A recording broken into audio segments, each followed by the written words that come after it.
Everybody with the wrestling tracks. Lee Houston here. I got MJ Mason in the house. How you doing? Hey, how's it going? MJ Vaughn, excuse me. How you doing? I'm good. I'm good, sir. Well, we're gonna talk a few things. First of all, I don't know why I keep thinking this. I don't know. It's been a long damn month. I don't know why I'm thinking this tomorrow is next weekend. At SummerSlam. Yes, sir. I don't know why the hell I thought it was tomorrow. I was ready to go and everything. I was gonna get my build out and have all my stuff together, and it's next weekend. Yeah. What match you looking forward to on the card? Of course, I'm looking forward to. Now I'm really looking forward to this. Of all things, Logan Paul versus L.A. Knight. I think it's finally time that, even though I actually have secretly grown to like Logan Paul, I think it's time for somebody to shut him down, just bring him down a notch or two. So I'm definitely looking forward to L.A. Knight coming through and really showing Young Buck how it is in the game. That's really one of the highlights I'm looking forward to, sure. Yeah, man. The story between Rhea Ripley and Liv Morgan kind of interesting. At first, it was all when Liv Morgan broke Rhea Ripley's arm. That was just business. You mess with her quote unquote man, if you will. Now you made it personal. Right. And to be fair, now Liv kind of came on Dom first, but Dominic Mysterio was passive about telling Liv to chill out. You know. Yeah. For a while, I envied Dominic's situation for a while. You know, you got his real wife at home. You got Mama Cita, Rhea Ripley. You got your plaything, Liv Morgan. But apparently, playtime is over. Right. Mm-hmm. So for a while, I envied Dominic's situation he had. I still am looking for Dom to pull the wool over Rhea's eyes. I really think him and Liv got an alignment set up, and if it's not Dom and Liv, there's been hints of Finn Balor and Liv pulling strings in the background. If you kind of pay attention every week, it's kind of a little something going on in the background where Finn picking up the hotel cards and him and Liv, used to be on the team together. So it's gonna be something to look for in the background that's gonna happen. Finn Balor and Liv Morgan, that'd be interesting. I can see it happening, Yes, sir. And then the more and more, if you've been paying attention to the background, it's almost as though Finn has been dropping them little Easter eggs, such as the Wyatt Six, where if you pay attention in the background whenever they're in the locker room with the Judgment Day, there's hints of the Demon, and Damian Priest been getting real fly about the mouth, and I'm thinking he gonna touch that other side of Finn, and Finn gonna have to release the Demon, but I'd be super excited to see that happen. Oh yeah. No, I don't like this thing with what you call it, Miss Money in the Bank, whatever her name is, Tiffany, and what you call it. Jack. Yeah. First of all, the whole point of the contract, you cash in when you feel the time is right on when you feel the time is right on whoever you want to cash in on. Don't be scared cashing in. Right. If that's what you want to cash in on, you cash it in. Don't be scared. Well, they building up Nia's intimidation factor, and I actually want to say it's one of the better storylines for Nia that she's actually ever been involved in, especially since she's come back after that 2-year time off. I think this is a good edge. I kind of like all the hardcore edge that they put on basically everybody from the Samoan dynasty. But yeah, I kind of dig the current Nia Jax. And I will agree with Jim Cornette. Like she needed back in the day, she's kind of too big to be too reckless. You know, you need to calm yourself down and learn how to work. You know, you too big. I can agree with that, but she seems to be in slightly better control this time around than she was the first time around. You know, I think once you get in the lights come on and you on center stage, they want to be just as good as everybody else. You want to try to do things that may not necessarily be in your bag of tricks. Mm-hmm. Yeah. Okay, yeah. No, also Money in the Bank, not Money in the Bank, excuse me, at SummerSlam, the law's been laid down. Law will be laid down. It's Seth Rollins. It's going to be Seth Rollins, especially as referee between CM Punk and what you call it, Drew McIntyre. Yes, sir. And he don't like either one of us. So right. We're going to find out this Monday what the law going to be.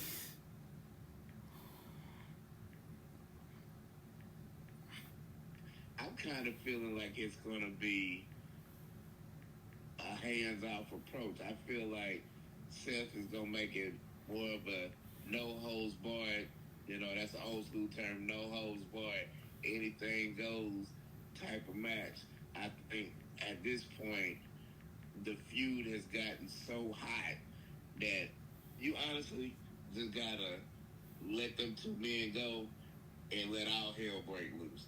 And I think Seth's role really is just gonna be to put the final countdown. I don't think he really has a dog in the fight. I don't think he cares one way or the other as long as they destroy each other. Yeah. And really, like, it really paying house money here because you got it.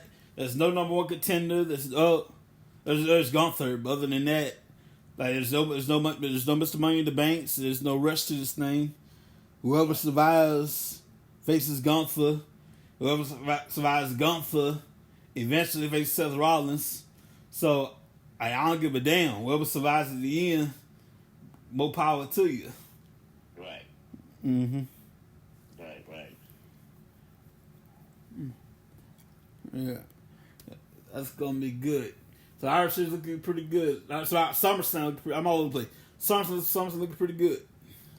Oh yeah. I'm This SummerSlam is really going to reveal what Damon Priest has in him. I've been real skeptical on Damon Priest. He's kind of now starting to step up and show me his real wrestling prowess. That he can turn it up in the ring. A match against a juggernaut like Gunther is really going to test the waters, because for right now, for me, one of the still highlight matches of the last couple of years was Gunther versus Sheamus.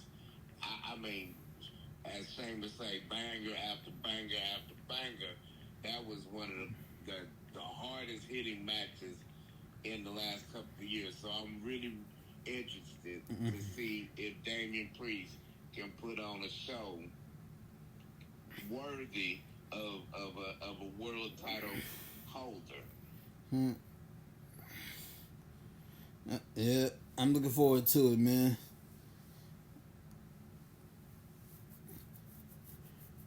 It's gonna be good. It's gonna be good. I'm gonna take it back to 2006. Raw and SmackDown. Raw versus SmackDown 2006. Like as far as shows combining, not combining, but as far as comparing the shows. Let's start with Raw 2006. My goodness. Bro. I don't know where to begin. Man.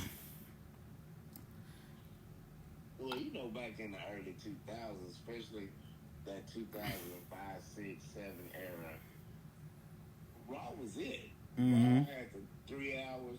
Raw was the more, I ain't gonna say it's the more polished show. It was the show that Vince at the time was really putting all the big talent in, putting his money on.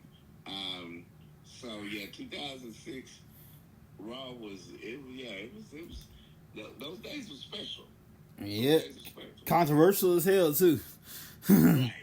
I remember I would never get that storyline. Vince lost his mind, and he challenged Shawn Michaels to. It was basically a handicap match. He called it the match, whereas Shawn Michaels and his partner, the Almighty himself, God, against Shane and Vince.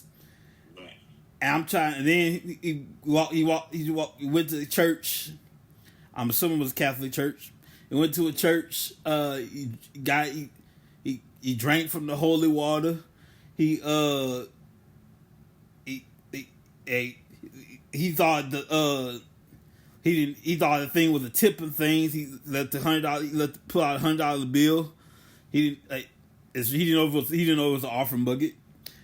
I'm like, I'm explaining this to a pastor friend of mine. I'm like, if it helps, he's Catholic. If it helps, that makes it worse. But like, controversial that was, like, hey man, it's good. It's controversial TV. Now, SmackDown didn't need that much controversy. SmackDown was all about the action. Raw was all about the controversy. Right. No. Now, SmackDown, on the other hand, I'm getting ahead of myself. But this is 2007, but this blackest thing, I said this with David Burton a while ago. The blackest thing SmackDown ever did. No, not David Burton, with Greg McCrae, one of the hosts on our show. The blackest thing SmackDown's ever did. I believe they had the Yang Twins on there one time. They had Jacquard Edge performing Let's Get Married at Teddy Long's quote-unquote wedding ceremony. Right. That's the blackest thing the WWE's ever done. Like, bruh. We couldn't do that on Raw, bruh. Right. That was made just for SmackDown. Right.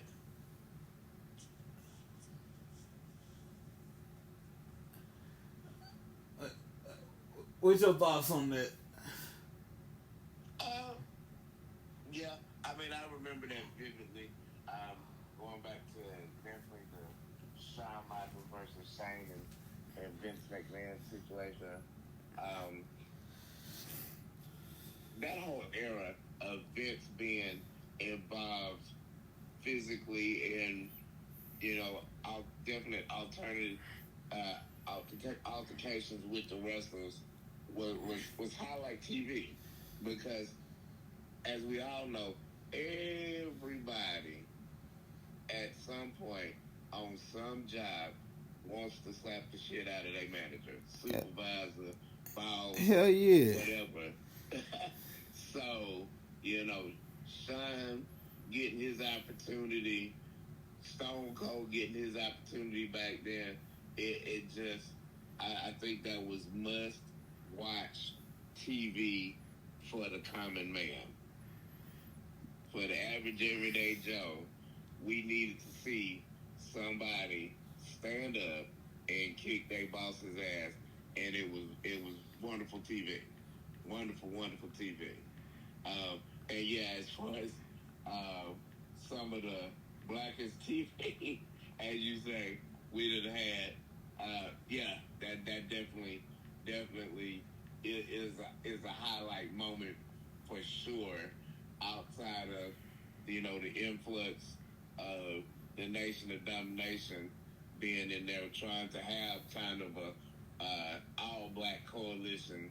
Yeah, the Yin Yang Twins and having what we now call Gooder TV. Yeah, that was it. That definitely was one of those moments that if you've been watching wrestling and you a black wrestling fan, that's a moment from Blast in the Day that you will not ever forget. Mm-hmm.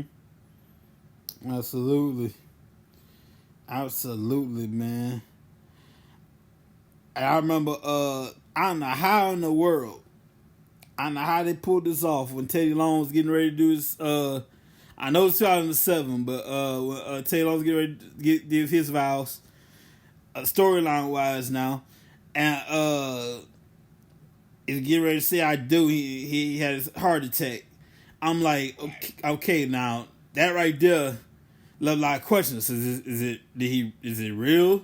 Did he really have like? Was it a work? What's going on around here? If that was the word. My God, that's some impressive. That's some impressive working. Yeah, bruh. Yeah. I think it was. We can all speculate. I personally think it was work. I kind of like the fact that for people who have been married, especially men that's giving up that solo life to go into married life, them last few minutes at that altar is fear. Oh yeah. And so I can see that. I can see the stress coming on and to having a heart attack. So I really think it was a good work and it was a good storyline. Comparatively speaking to all of the other weddings that they've had on TV for the WWE, yeah, that one was top notch work. Yeah, man, cause you like that it's kind of relatable, real life. Cause you giving them you like you giving them everything else.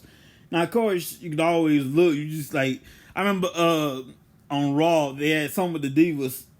And JR said this, by the way. He said, "Look, like I'm on a diet. Just because I'm on a diet, I can't look at the menu." Like it was JR said that too. I was like, right. just because I'm on a diet, I can look on the menu. In other words, since I'm married, I can't take a look. Right. Oh man. When JR said that, that's why you always had the balance with JR the King. With Jerry Lawler the King, Jerry Lawler would come in and he was gonna look at the puppies. Mm-hmm. Jerry Lawler was excited to see them pillow matches and lingerie matches and so on and so forth. While JR had to play the straight man. Jerry Lawler was the wild card. Well, yeah. So what he was gonna say? I always thought it was Diesel that would get Jerry Lawler the heart attack. Yeah. I always thought it was Diesel would have been Jerry Lawler a heart attack, man. My goodness, man, he got all silent about the Divas, bro. Yeah. Oh yeah, that was for a young man. For a young man, that was definitely must watch controversial TV. Yeah, that was the best thing going at. Oh, you want? Let's tell you something. Let's tell you something. Let's tell you something. The most controversial thing probably on Raw back in the day was the live sex celebration. Let me tell you something, man. I'm like, okay, we got kids. They're not gonna actually have sex, you know. Right. Like maybe a little dry humping, maybe a little censored dry humping at least, at the most. So they aren't gonna have sex on national television. Right. So, when I believe Edge went under the sheets, they had an actual bed, or Right. they actually had a bed in the ring, and Edge came from under the sheets with Lita's panties in his mouth. I'm like, oh shit, okay, we doing this thing. We going there then, okay. Alrighty then. I'm like, well, I don't know how old I was. I'm like, well, let's do this then. So, I'm like, alrighty then, let's do this. And next thing I know, I'm like, well, we about to get on. And it's, of all people on this planet to interrupt, I hear, woo! I'm like, really, man? Not now, Rick. Not now. You of all people should know better. Come on. Rick, the ultimate player. You should know better, Rick. Come on, man. Yeah, Rick, the ultimate player. And I think that's why they had Rick do it, because Rick had to maintain his ladies' man status. Even though at that time you had Val Venus and all these other people working the business. Yeah, now Rick will always be the ultimate ladies' man, wheeling, dealing, kiss stealing, son of a gun.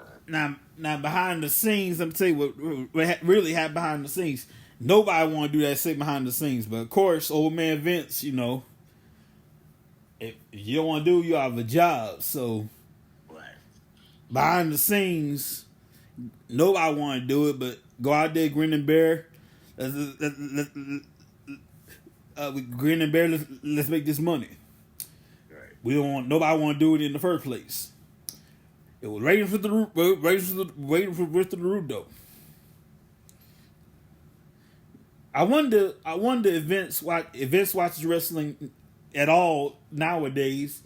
If he ever watches the product now, I would assume so. That was his life, He grew up. He literally grew up in the business. Right.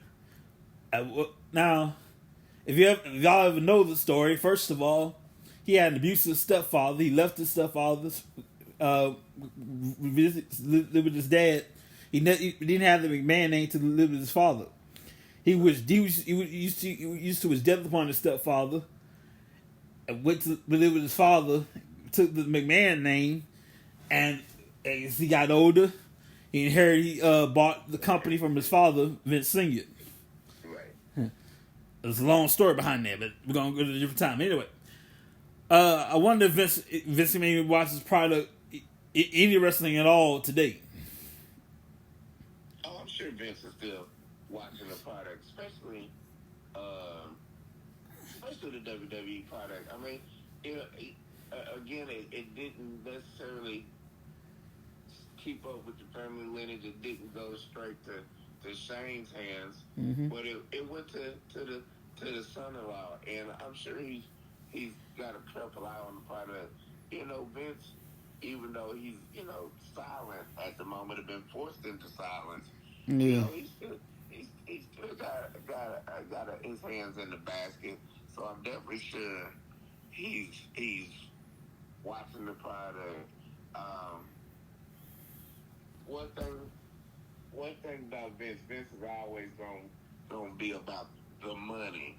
And man, what Triple H has accomplished right now with the product, I mean, we are back.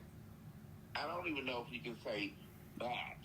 I think we on the biggest wrestling high that it's ever been. You had the Hulk Hogan years where you had, like we talked about several episodes ago on the show, with the Cyndi Laupers, and you were crossing over with Mike Tyson and these stars coming from, real world type stuff to the quote unquote scripted TV world. But right now, you have so many big time actors, actresses, rock and rollers, everything, boxers, just like tonight with Terrence. Boxers, you've had basketball elite show up at the shows, and people right now are loving the product.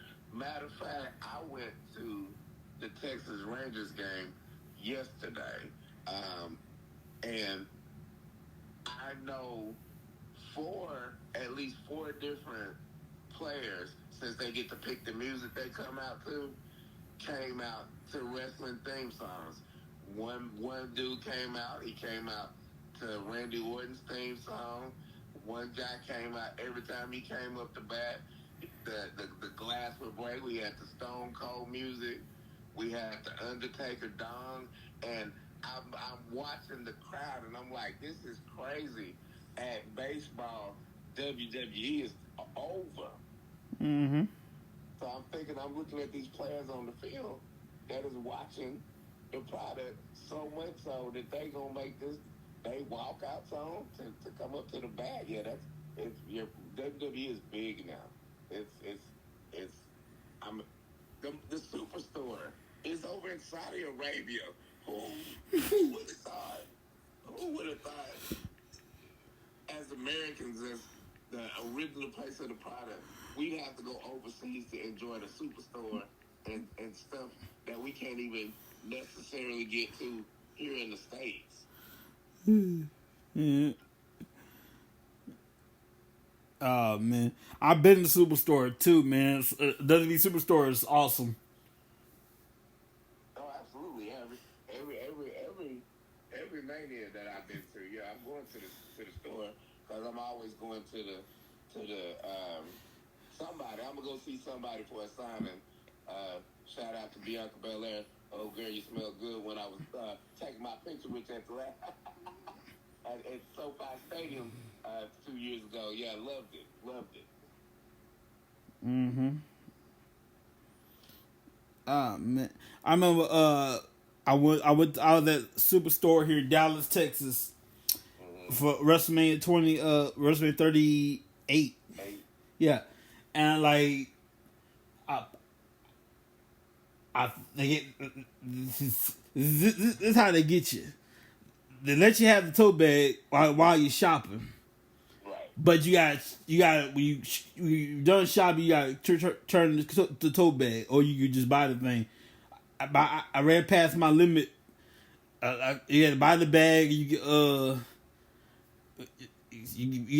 gotta buy the bag, or you gotta put it back. I'm like, bro, I thought you keep the bag. No, the bag is while you carry all your stuff for checkout. That's promo. Just get the ball rolling. Yeah.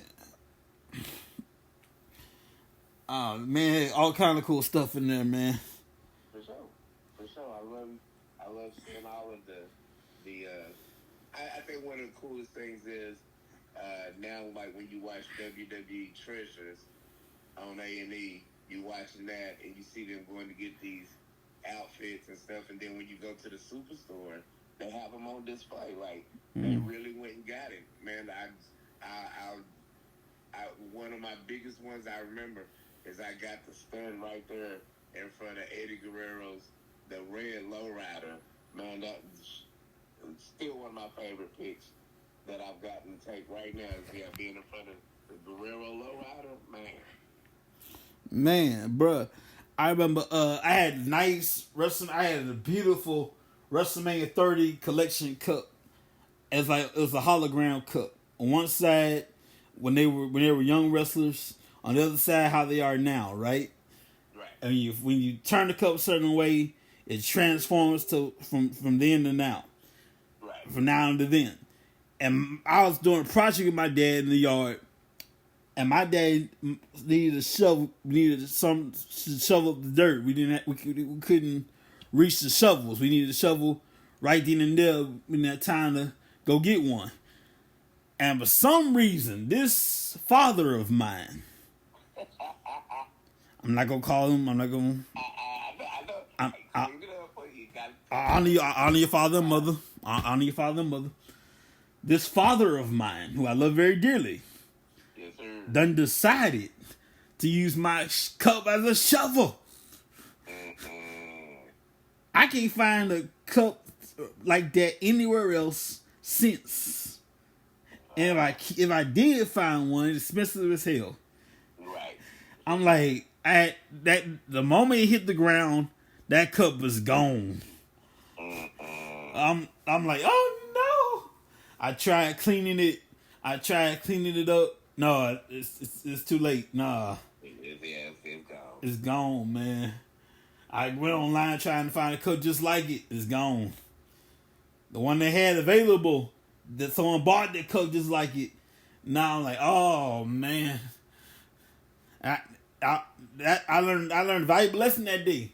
All collectible wrestling cups, you keep it locked up far away from people. Yes, sir. Ooh wee. Topic valuable lesson that day, man. Yeah, I still have all my WrestleMania souvenir cups. Yeah, those are treasures right there. Yes, sir, man. I believe I told you this story before. WrestleMania 30. I went to New Orleans. My mom took me. My first choice was my dad. He was disabled at the time. We lived in Louisiana then, and my dad was disabled. So we went to. By the way, we used that cup. We were living here, and we used that cup. He they move around. We using that cup. But back 2014, we were living in Louisiana, in Baton Rouge, and WrestleMania 30 was coming up. My first choice was my dad. He was disabled, so I was like, I'm taking my mom. And of course, mothers, they don't really care about wrestling, So my mom faked it to make it best she could. Right. She faked it to make it the best she could. God bless her soul. She's alive and well, of course, but she faked it to make it as best as she could. Lord have mercy. After the Bray Wyatt John Cena match, she couldn't take it no more. And I'm thinking she in the lobby. Like, it's a 4-hour show. This when WrestleMania was one night. Right. Yeah, right. I'm thinking she in the lobby. It's a 4-hour show. She in the car. So I'm thinking she in the lobby all this time. I left at the Undertaker Brock Lesnar match because there's a lot of people in here. I couldn't stay for celebration at the Bray Wyatt at the Daniel Bryan won his match. Right. I hate missing the celebrations, man. Like with the confetti coming down, I hate missing that part. And they only use confetti for like 30, like every 2 years they bring the confetti down. Yeah. Like 30, 40, like 30. 32, yeah. Yeah, 30, 32, like that. So like that. My math is horrible. So I left after Brock Undertaker. Of course, I was pissed that Brock won. And my mom's in the car. She faked to make it best she could. I was broke. I had no voice. I got conditioned hidradenitis, basically condition for the boils, and I was on a adrenaline rush. I didn't feel no pain. My adrenaline was on the 10. I'm walking everywhere. I got boils all over the place. I'm walking everywhere. No, I don't feel no pain. Monday morning, it's time to pay the piper Monday morning, man. Physically now. Yeah, I heard. My buyer's like, I'm gonna give you pay today, sucker. Let me do all that walk. It's time to pay today. Yeah. My point is, WrestleMania. When you go to WrestleMania live, it's a feeling like no other. Like no other. Man. Like no other. Watching TV is cool, but nothing like being there live. As I tell people all the time, it is the funniest thing to go to wrestling, and you got fans that love one wrestler and hate the other. Mm-hmm. When you can every dude, big macho dude in the world can tell me to my face, oh, I hate John Cena. John Cena sucks. When John Cena music hits, everybody is cheering, even these big old swole up dudes who swear they ain't no fanboys. Look, same thing with Roman. With Roman, with with him being the tribal chief, when he first started to acknowledge me, and all people boo, boo, boo, hate him, hate him, hate him. I'm sitting at WrestleMania 38 in California at SoCal. I'm sitting next to a whole group of Roman haters. Me and my son, only one over there with Roman signs. My son is Mason telling everybody acknowledge him, and music hit. This whole row of haters, you couldn't beat them on their feet. You can't. It is nothing like being there. My homeboy, when Money in the Bank was in Dallas, the year that Big E won, and he left as soon as the last match was over. And I don't know if you was there or not because it was at Dickies Arena over in Fort Worth. He was in the car, and John Cena came out at the very end of the show. Oh man, he couldn't get back in the building. He was already at the car. He had him on the phone. Dude was hurt because he actually drove all the way from Houston that same day and was going to drive back that same night from Fort Worth back to Houston. And so he's like, I'm gonna beat the traffic out. And John Cena came out at the end of the show. Man, it's nothing like it. It is nothing like it. I like how they did that, man. Like they wait to the very end. John Cena came out, and we're gonna put this on ice till Friday. And then they made you wait all the way till Friday, and pick it back up, tell the whole story. Right. That's how storytelling is supposed to be done. They make you wait for it. Yeah. You know, like that way you got no choice.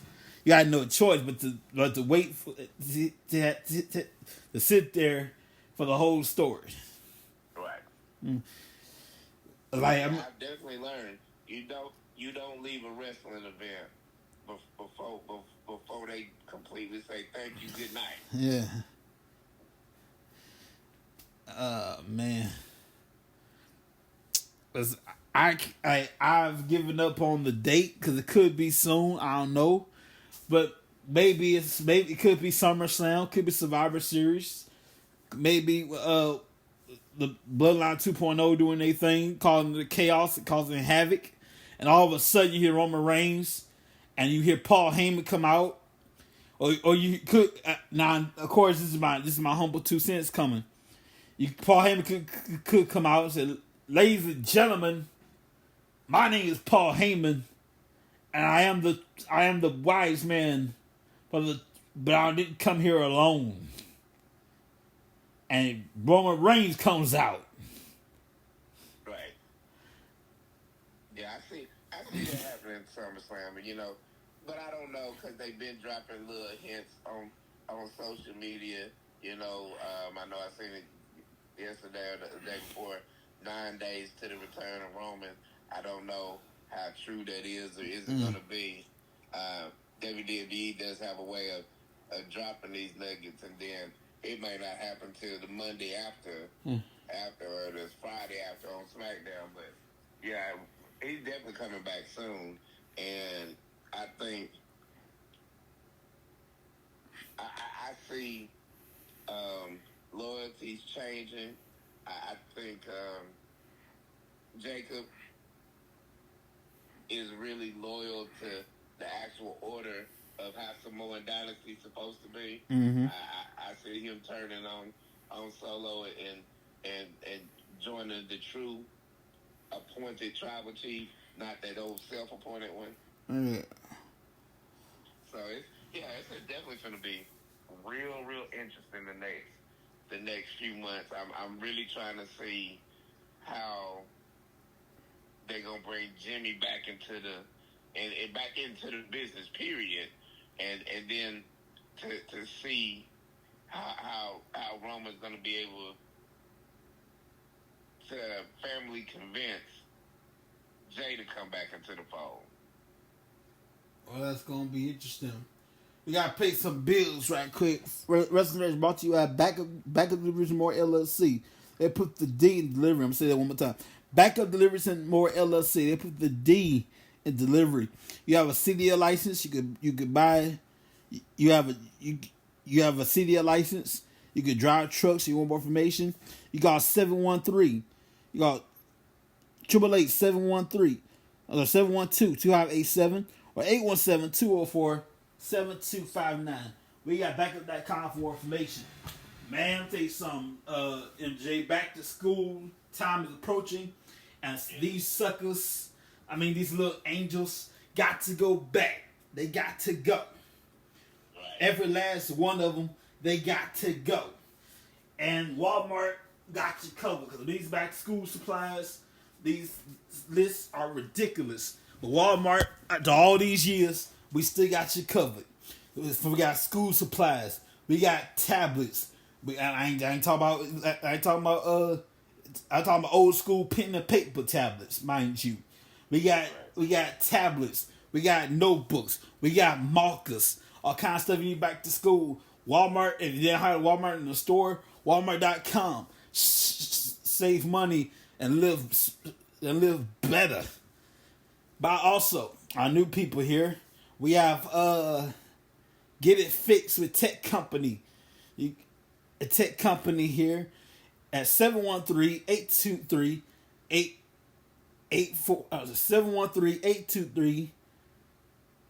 713-823-8344 here in Lancaster, Texas, inside Walmart. That's around the corner from me at 150 North Interstate 35 East Road, Lancaster, Texas.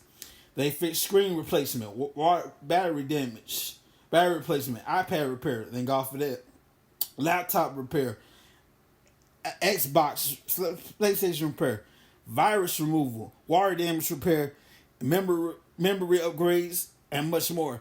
20% off your first service order. If you ever have the network's cracking your phone, dropping your phone flat on its face, and the screen gets cracked. If you happen to be by the interstate, you go to 150 North Interstate 35 East Road. Get it fixed, and get it fixed today inside Walmart, and they'll help you out, ladies and gentlemen.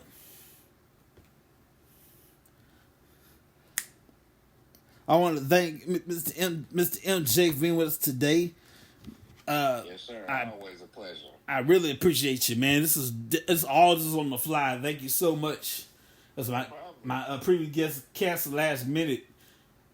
Thank you so much. All right, I always appreciate you, sir. Yes, sir. Thank you guys for joining us. We'll see you next time on Wrestle Track. In fact, join us for AEW tomorrow night for Collision. AEW Collision on TNT. On TNT. Enjoy, everybody. We'll see you next time.